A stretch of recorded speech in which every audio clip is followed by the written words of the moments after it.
ഇന്ന് നമ്മൾ നോക്കുന്നത് എഡ്യൂക്കേഷൻ ആൻഡ് ചൈൽഡ് സൈക്കോളജിയാണ്. അപ്പോൾ പഠനത്തെക്കുറിച്ചുള്ള വിവിധ സമീപനങ്ങളെക്കുറിച്ചൊക്കെ എന്താണ് ഒരു ക്വസ്റ്റ്യനൊക്കെ നമുക്ക് പ്രതീക്ഷിക്കാം.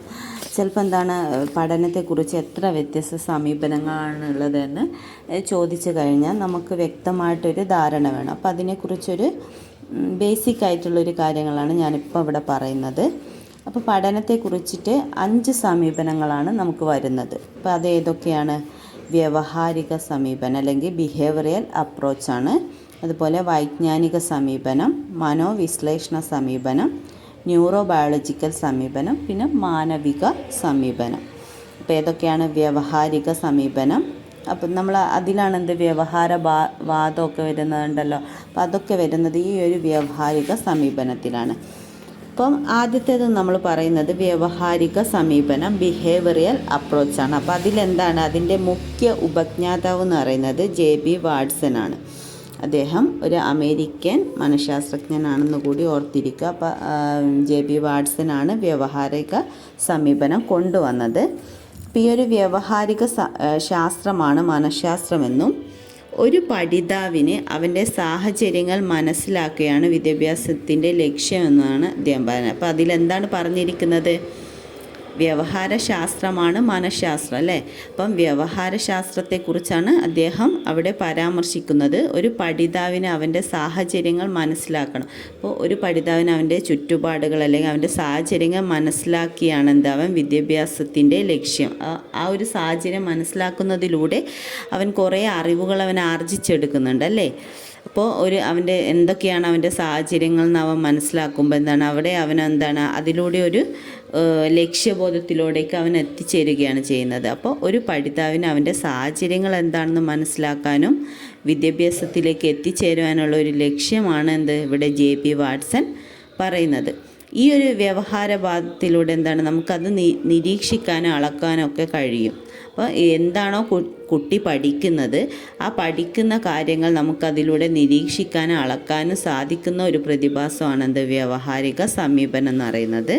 അതിലൂടെ വ്യവഹാരം എന്ന് പറയുന്നത് ബിഹേവിയർ എല്ലാം നമ്മളുടെ ആ ഒരു പെരുമാറ്റം അല്ലെങ്കിൽ ആ ഒരു ചുറ്റുപാടുകളിൽ നിന്ന് കുട്ടി ആർജിച്ചെടുക്കുന്ന ആ ഒരു പെരുമാറ്റം ഏതൊക്കെയാണെന്ന് നമുക്ക് നിരീക്ഷിക്കാൻ സാധിക്കില്ലേ.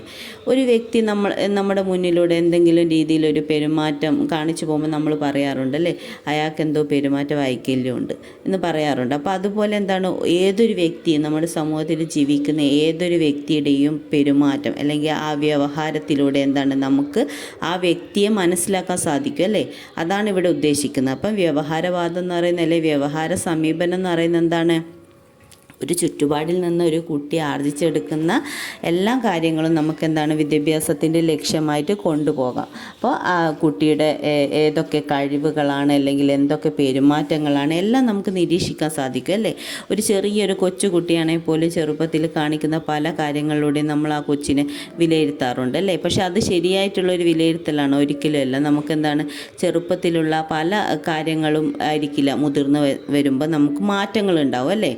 പക്ഷേ കുറേ കാര്യങ്ങളൊക്കെ നമുക്ക് ആ കുട്ടിയിൽ നിന്ന് മനസ്സിലാക്കാൻ അവൻ്റെ ആ ഒരു വ്യവഹാരം നമുക്ക് സഹായിക്കുന്നുണ്ട്. അപ്പോൾ അതാണ് അവിടെ പറയുന്നത്.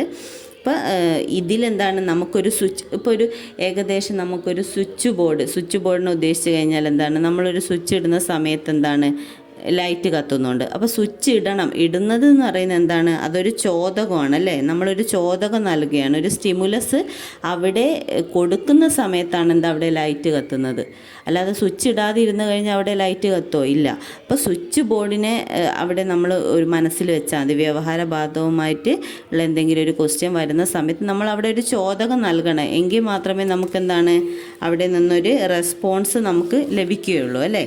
അപ്പോൾ ഇതിനെയാണ് SR ബന്ധം വഴിയാണ് പഠനം നടക്കുന്നതെന്ന് പറയുന്നത്. SR എന്ന് പറയുന്നതിൽ S സ്റ്റിമുലസ് ആണ് അല്ലേ. സ്റ്റിമുലസ് R റെസ്പോൺസ് ആണ്. അപ്പോൾ ഈ ഒരു സ്റ്റിമുലസ് നൽകുമ്പോൾ മാത്രമേ അവിടെ ഒരു റെസ്പോൺസ് ഉണ്ടാകുന്നുള്ളൂ. അപ്പോൾ അതാണ് ഇവിടെ JB വാട്സൺ